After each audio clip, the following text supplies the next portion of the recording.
one.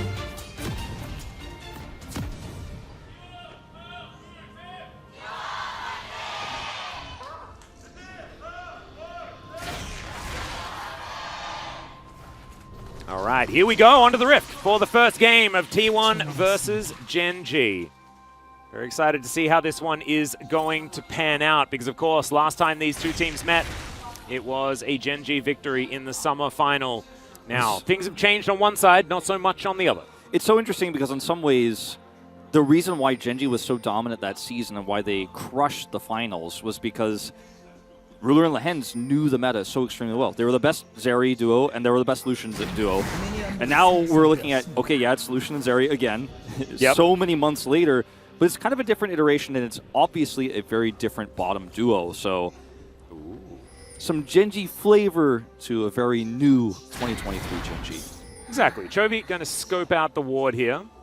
Grabs himself a bit of cash money. Feels good about that one. Now, I do want to step away just for a moment. I think it's time for a little bit of education and story time because we have introduced these really, really cool new flags to LoL Park. As you can see, it has all of the accolades of the teams, of course. T1's easily the most full at this point in time, having won so many domestic titles, 10 to be exact, as well as three international worlds, or 3 worlds. Yeah, 3 worlds. Also an MSI there as well. Just throw a few different options there. Throw some IEM in there, you know. Yeah, there's a few accolades. But looking at Gen G, there's only 2 that are recorded there. One of them is from the Samsung White Flu Days.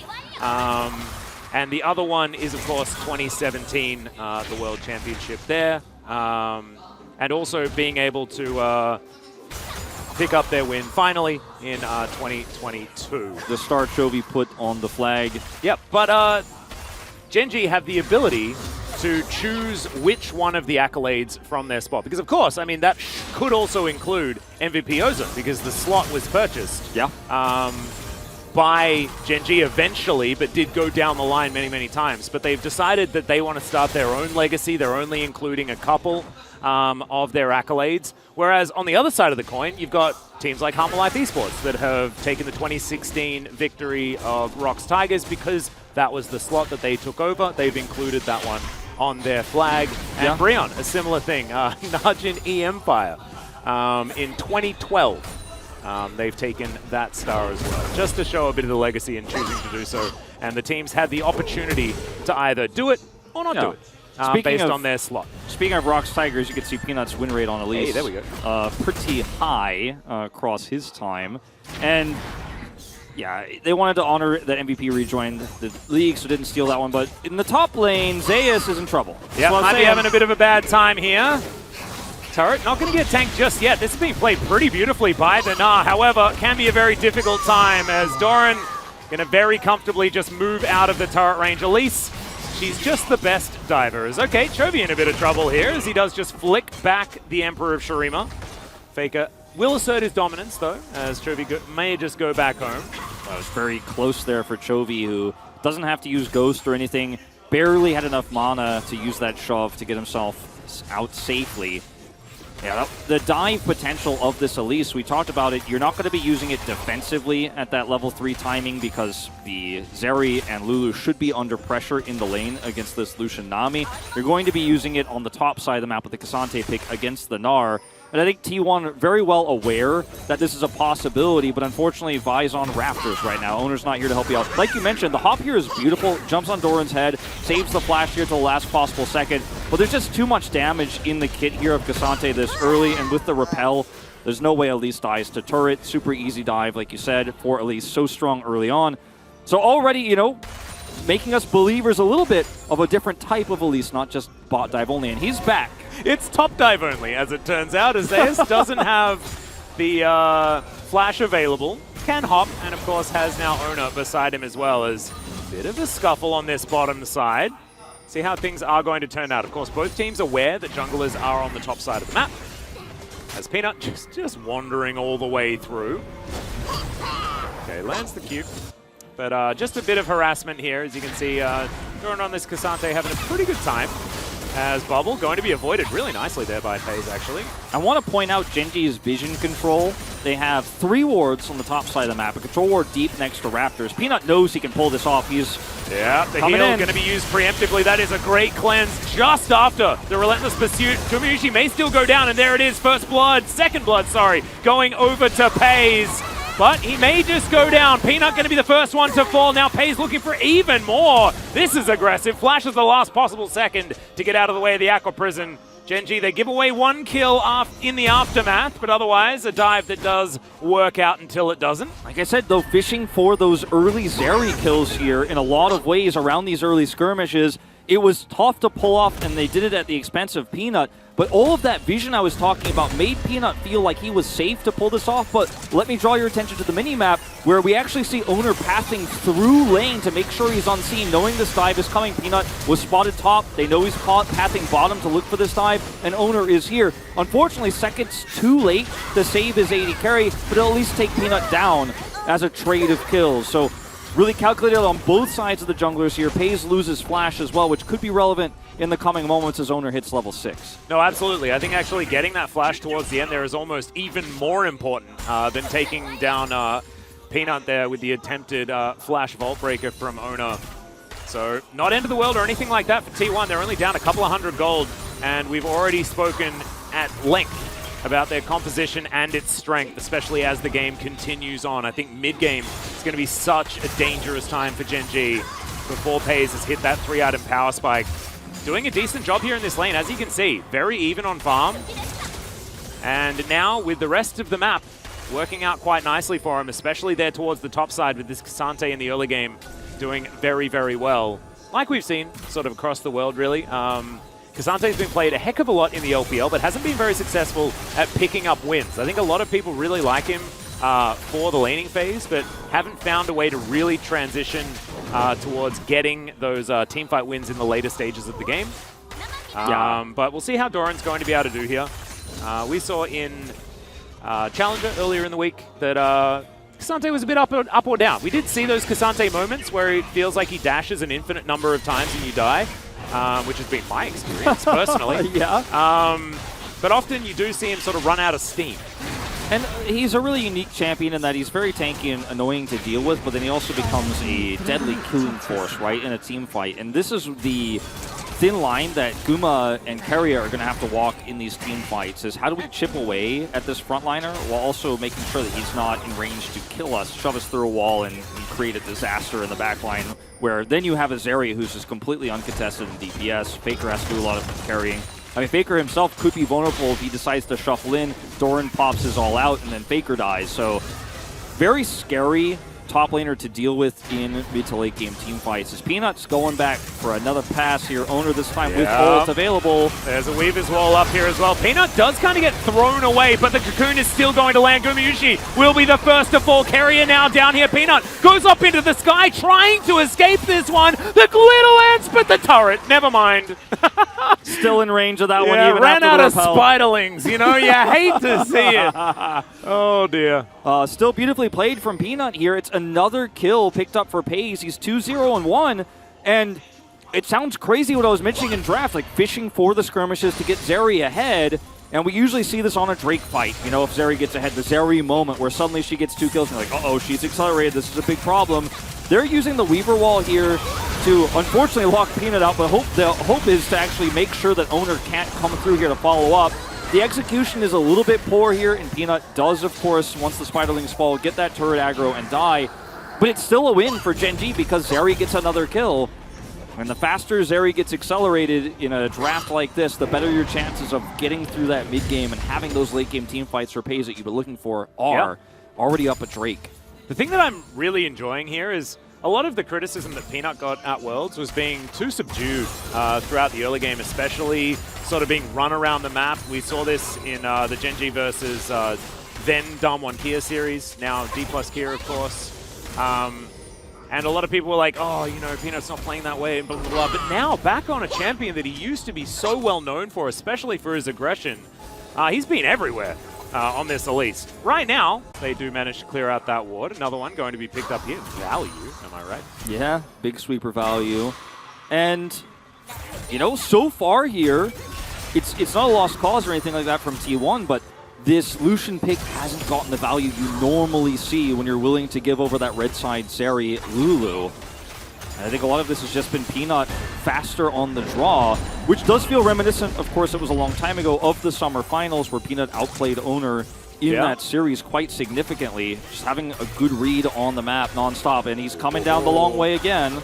Yeah, Peanut now going to be here for the potential counter gank. We'll see whether Oner's going to go for it, because I believe he is unseen as he lurks in the alcove. Peanut, oh, he gets the information. And there, finds the cocoon. They dive on top of Oner. The ult comes through from Pace. Tidal Wave is beautiful for the defense. Oner does manage to get out. Flash, though, did have to be used as Doran has to dash away from these boomerangs. That was so scary for T1 there for a moment, because Oner made the conscious decision, I'm going to stay here. I think we win this 3v3, but if Zeri gets more kills, oh. Yeah, Chovy does have Flash available. Elects not to use it as he flashes eventually to get out of the way of the Conquering Sands. Holds on. Oh, the Ghost was actually not off cooldown just yet. Zeus looking for another kill opportunity as Oner's moving on in as well. Volatile Spiderling spots this out. The Cocoon is going to land on the man to the backside of the fight.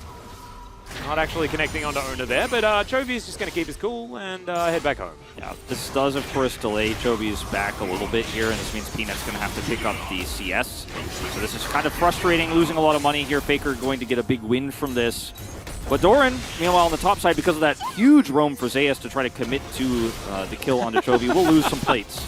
Delight just having a bit of fun there. He certainly is. He's like, I can fight too, guys. You remember when it was Azir versus Lulu every game?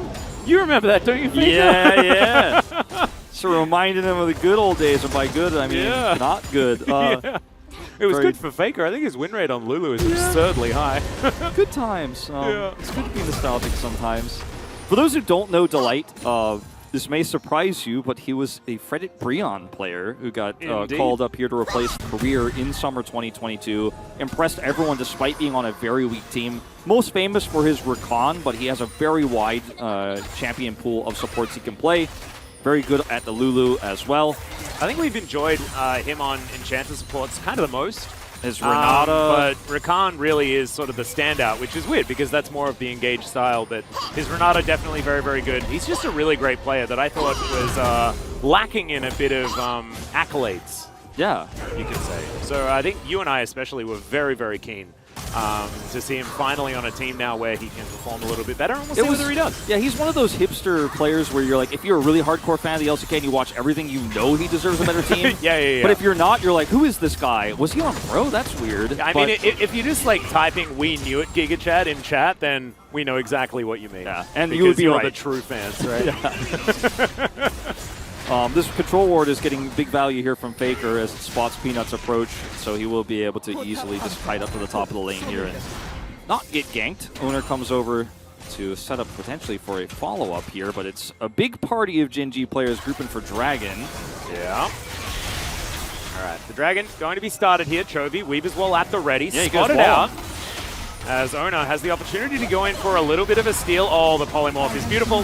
That is going to mean that Peanut can lock this one down. Of course, very difficult to steal things away from an Elise. Very similar to that of Elise Sin. The execute on the Spider Form Q is just pretty good at getting rid of any issues. As Chovy is going to Ghost. Not often a early Ghoster or an early user of Summoner spells, as we saw in the previous engage. This time around, very intelligently, just going to make sure that that one works out as Doran dashing and he gets thrown away.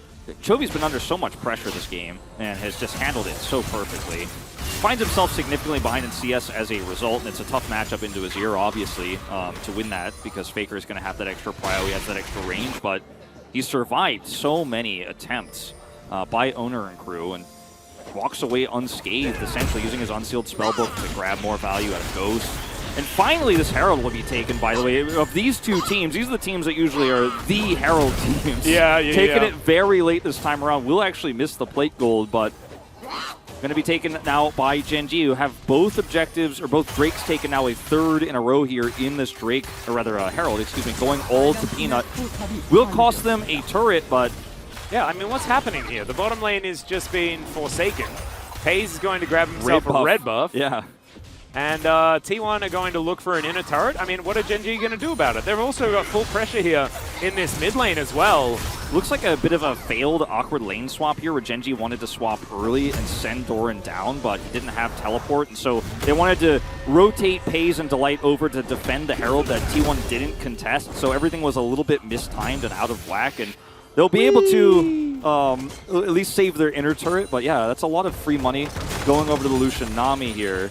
Yeah, really nicely played from T1 macro-wise, but a little bit of a flub, it felt like, for Gen.G, dropping the ball slightly.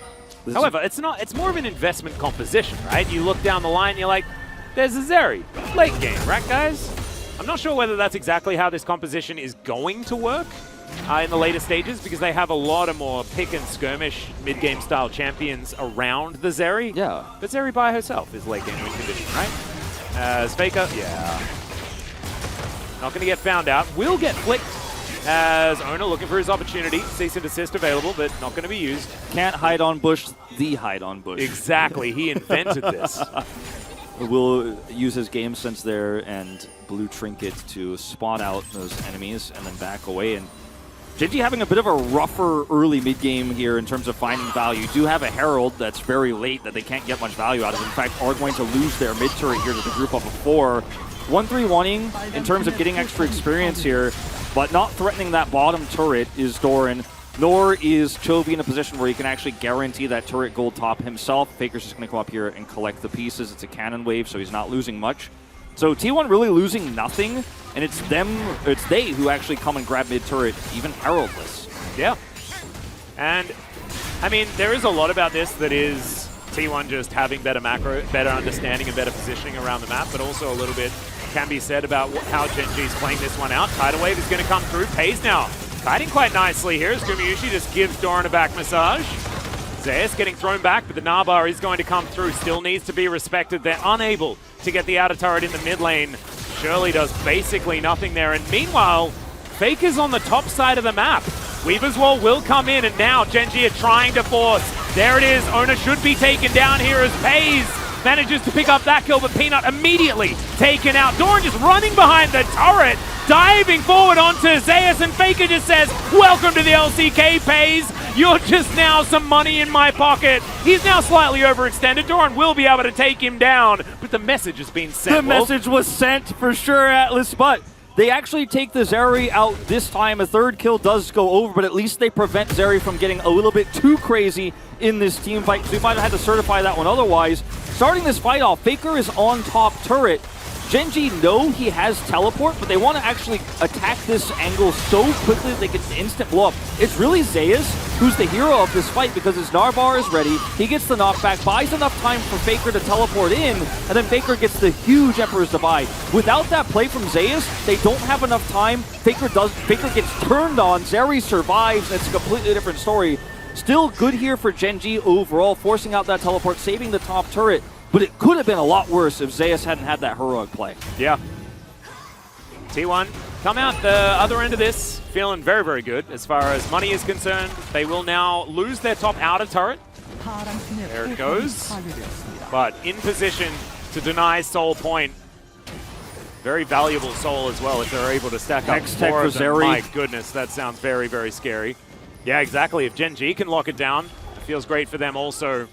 But teleport going to come towards that mid lane. Yeah, K'Sante for Doran here, like you say, coming around here on the backside a little bit, has to clear this wave. T1 going to try to collapse in. Zeus trying to manage his Gnabar really well here so he can set up for the engage. Now it's going to turn on to Doran, though he's so far back and alone. There it is. Cease and desist is going to come through. Doran tries to ult to get himself out of there.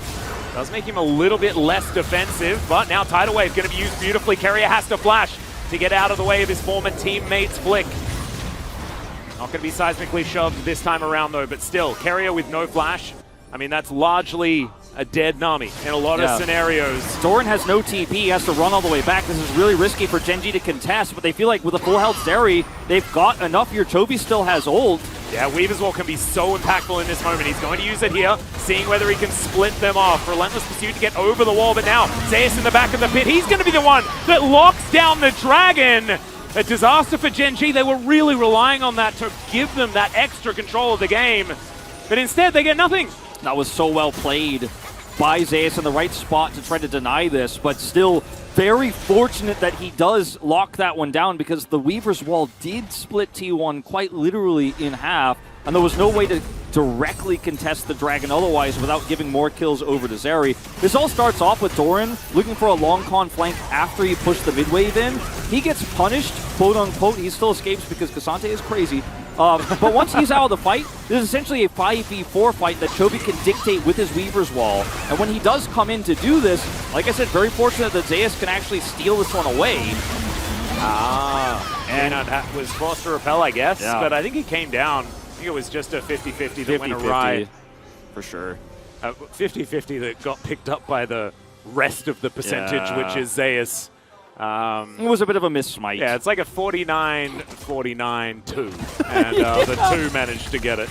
Yeah. He was in position to connect onto it, and they were going to be able to get out pretty easily with Vi and Gnar, the 2 champions in the pit there.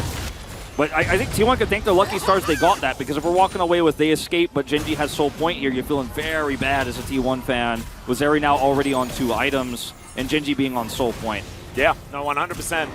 Especially when it is such a powerful Drake for the composition that they're putting together. Could be definitely a get-out-of-jail-free card in theory. Of course, still need to be able to win these team fights in T1.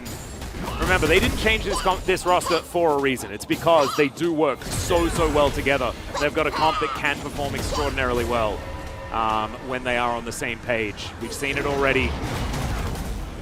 Zeus going to move out of the way of that one quite comfortably. Yeah, here comes Elise, though. It's going to be the whole I've squad. seen this movie before. Cocoon is going to connect. That is a very dead Gnar. But does that mean T1 are able to take down this Baron already? They are on top of it. Chovy will be able to get the information, but can the rest of the team actually get there in time? It's a good question. I mean, he's got Weaver's Wall, but there's no follow-up here. This is going to be super tight. He cuts them in half. Yeah, does give the information, but I have a feeling they can just rush this one down. Tidal Wave is fantastic at buying time. Can they get out, though? I think they can. Yeah, and Zeus is like, well, guys, you managed to get a Baron. Well, and the rest of them are like, thanks for your donation. It's going to be tight. Let's see how they manage to escape this one. Gumayusi's the one that first gets the information. There's now Chovy over from the side.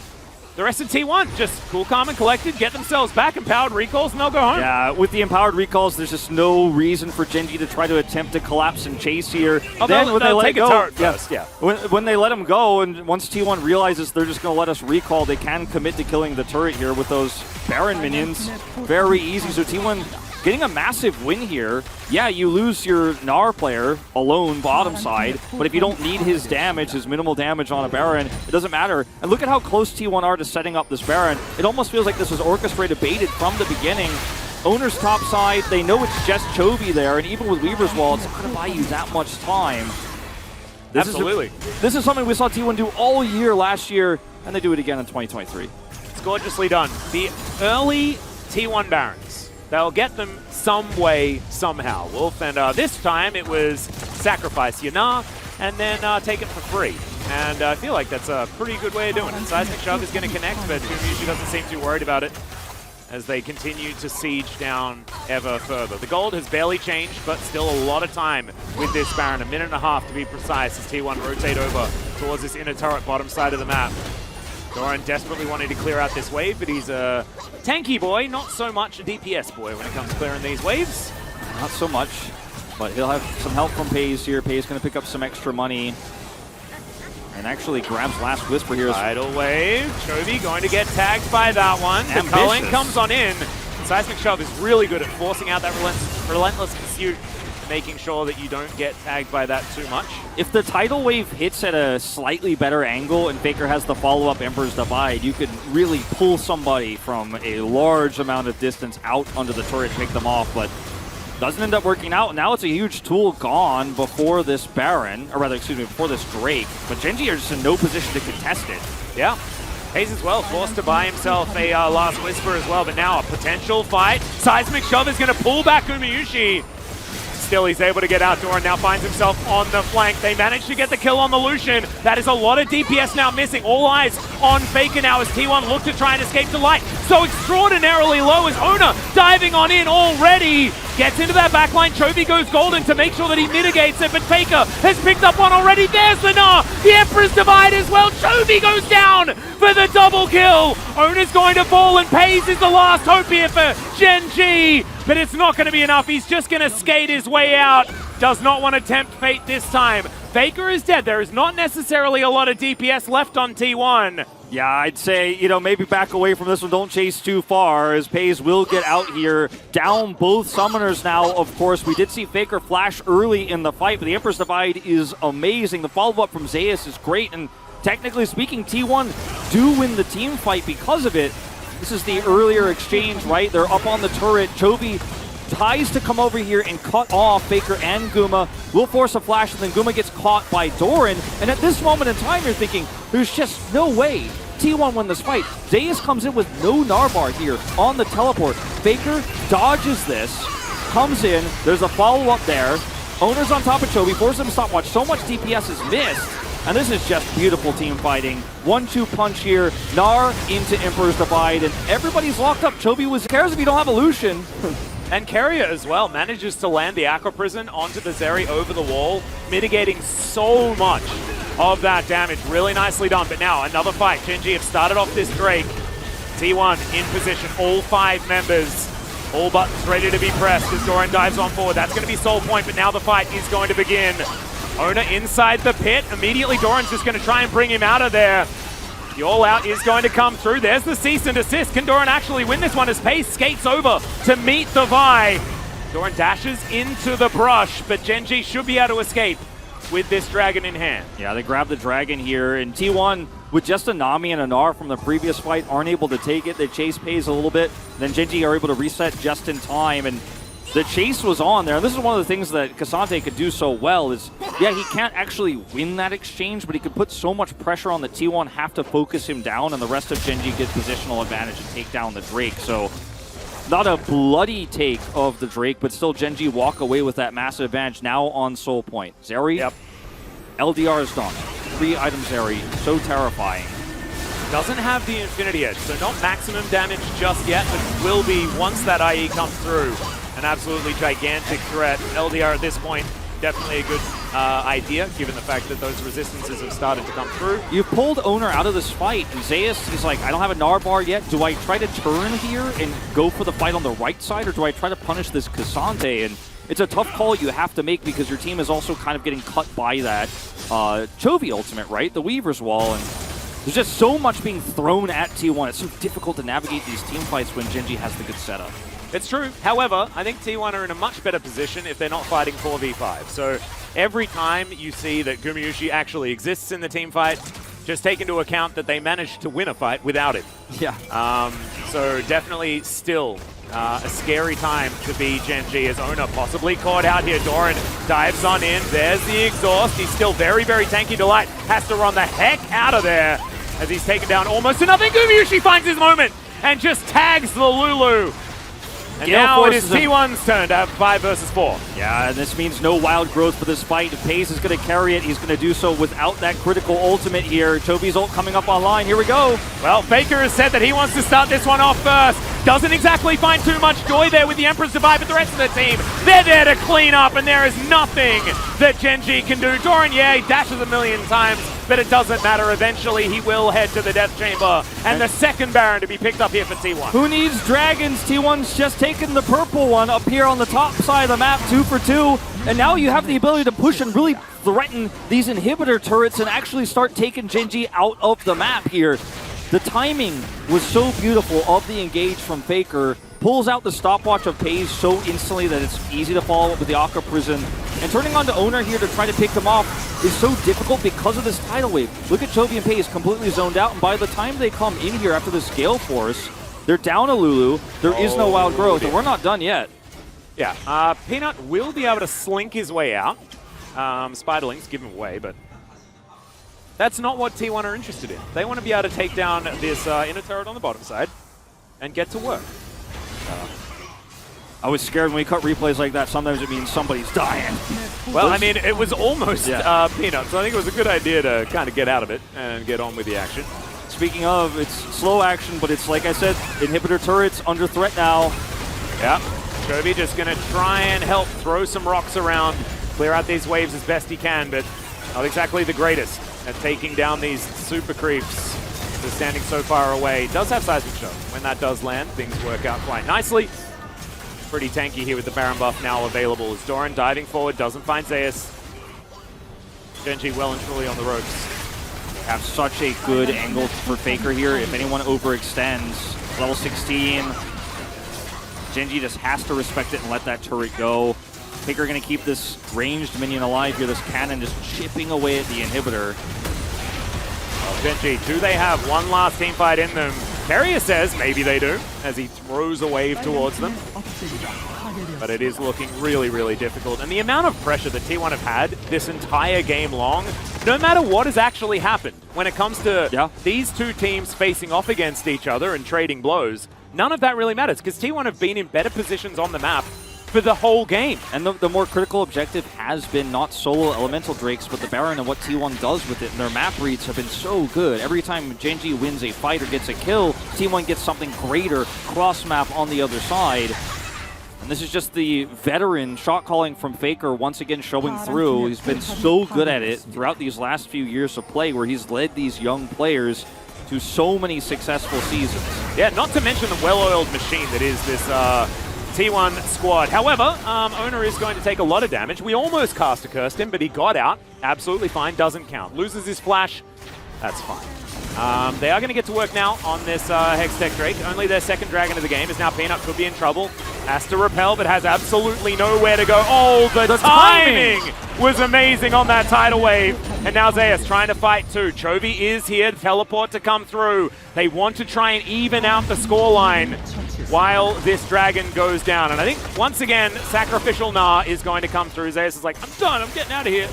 Tries to get into the Hex Gate, it does not work. And that is a 7th kill for FaZe. In the meantime, Doran does have to use that extended dash towards an ally there with his E in order to survive the attempted gank in that mid lane. Pretty aggressive attempt there this time from Guma with the Gale Force there. Will not be able to take out, unfortunately, the Cassante, but does look for it. And T1, they grab a second Hextech Drake. That's not the most important thing, like what the Drake does for them. It's just denying it here from Gen.G. That's so important, because if a steal here is massive for Gen.G because it allows them to defend their base better, because it gives them an Elder fight. Peanuts picked here first. The tidal wave timings, the bubble timings, Aqua Prisons from Keria have been immaculate this game. Like, you probably my front runner for PUG. I mean, he's 100% kill contribution at 33 minutes into the game. I gotta say, like, whenever we think Keria has done it all, you know, he can't impress you anymore. He's literally the first support player to pick up an MVP in the LCK. He just comes back and he's like, it's a new year, same me, it's not going to mess it up. Yeah, exactly. He just doesn't. He's just extraordinarily good. As another flick will connect here, as Owner is like, a bit annoyed. And he's just going to call for a cease and desist onto Doran. Nice unstoppable there, but I don't think it's really going to work out. Gets himself a big old shield. Does have the Gargoyle Stone Plate in order to help him survive. That means cooldown is now wasted, but does still have his Ghost intact, so not exactly end of the world or anything like that. And Gargoyle Stone Plate, not exactly the largest cooldown, so yeah, should be fine. He'll be okay. Will Gen.G be okay is the question we don't have the answer to. It's happened though, Wolf. What's happened? The Infinity Edge hasn't been completed. It's now the full, you know, we have the certification authority on speed dial, as once again, Zeus in a little bit of a troubling situation. Pays fair bit of damage, as we mentioned before, but Crush gets Zeus out of there, and not going to overextend as T1 do collapse. He does have teleport as well, and Baron's still a full minute away, so not going to be too impactful at the end of the day. At least he survives this time, doesn't need to flash either. Yeah, now Zeri is truly at her normal 3-item power spike, of course at 4 items in this case. It's a bit sad, isn't it, Wolf? It's weird. This game, this first game for FaZe in the LCK, he is now the last hope for the LCK champions. As Cocoon connects. Is it sad, or is it an opportunity to prove yourself? It is definitely an opportunity, but it is so much pressure as now he takes a lot of damage there from Gumayusi, who says, no, it's not your time. I'm sorry. His team will have not in your first game, buddy. Yeah. His team will have to give him an opportunity to prove himself, because Zeri's not a one-man team. Well, nah, he's going to pull Doran back, and he is just dead. Very nicely picked up there. Gumayusi, the one to grab that last hit, but Zeus setting up for it, finally getting his revenge there. These picks, you know, the timing of Baron, it's perfect for T1. You poke out Paze, he has to back away. You can't look for a punish as Gen G. You can't look for that fight. Suddenly T1 get a kill. That's all they need for a Baron. Exactly, and okay, that's a really nice flick there onto Faker. He does go golden, trying to keep himself alive as Paze going to get engaged on Cease and Desist comes in. The chain of CC is gorgeous. Gumayusi's able to lock down that kill. Faker does eventually go down, but there's just no damage left. It's just cleanup here for T1 as Chovy, he's like, I'm walling it. I'm getting out of here. I'm done. Save my KDA! As, yeah, Owner is going to say, nah. It is going to be, you know, a bit of a fight for it, but I think that Owner is going to be tanky enough. Walks out of the way of the threaded volley, and there he goes. Chovy's like, let him kill the Nexus! Well, here we go. T1 are going to be able to take game number 1 here. Gen G had a few moments here and there, but ultimately T1 owned this map.